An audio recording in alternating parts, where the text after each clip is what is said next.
বিসমিল্লাহির রহমানির রহিম।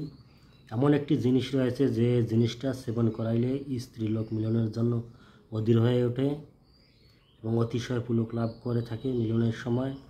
সেই জিনিসটা কি? যে জিনিসটা খেলে নারী মিলন যৌন মিলনের জন্য এমন মত্ত হইয়া ওঠে এবং জিনিসটা কিভাবে খেতে হয়, মানে এখানে প্রশ্নকারী বোঝাতে চাইছে যে কোন জিনিসটি সেবন করলে স্ত্রীলোক মিলনের জন্য অধীর আগ্রহ হয় এবং সেই জিনিসটা কী নিয়মে খেতে হবে। এই কিতাবে এই প্রশ্নটা দেওয়া আছে এবং এর উত্তর সহকারে এই নিয়মটাও বলা হয়েছে। আমি আপনাদেরকে বিস্তারিতভাবে এখানে শোনাইতেছি সেই জিনিসটা আসলে কি।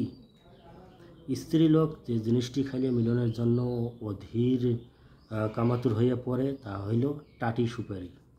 এই টাটি সুপারি বলতে যে সুপারিটা হইল পাকিয়া যাওয়ার পূর্বে সামান্য কাঁচা থাকতে এটাকে টাটি সুপারি বলা হয়। এই জিনিসটা কিভাবে খাওয়াতে হবে?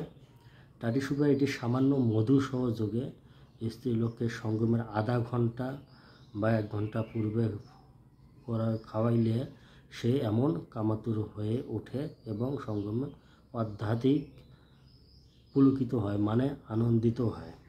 এই জিনিসটি খুবই পুরাতন একটি বই থেকে দেওয়া।